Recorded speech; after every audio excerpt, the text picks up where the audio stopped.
Ja tegelikult see on nüüd Seed Villaga pooleks mõõduülikond ja ma tunnen ennast selles väga-väga hästi. Me ei tea, mis see tähendab, aga kui sa ütled, siis me usume sind.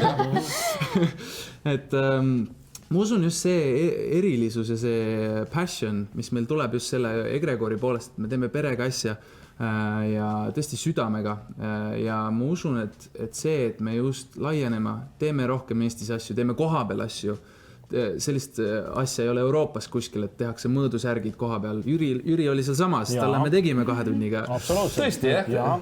Väga hea, ilus Egiptuse villane särk. Minul ei ole küll Egiptuse villast särki, ma lihtsalt siin võib-olla viskan nihked õhku. See oli õnne särk. Ja Jüril on hästi läinud, vaata, kus see mees nüüd on omadega. Jah, tänu sellele särgile. Sa olid ka saavutanud. No ma räägin.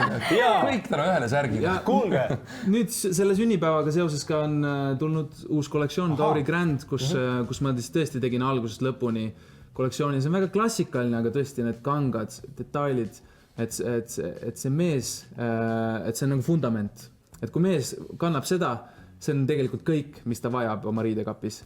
Ja ka sünnipäevaga on meil siis selline grand festival, et teeme palju kingitusi, mõnusad allahindlused, et muidugi see on meie piduaeg. Ma lõpuks ikkagi saan selle särgi, jumal tänatud, aitäh kingituse eest, ma ootan seda väga pingeliselt ja ootan, et see juba lähema 2 tunni jooksul tuleb.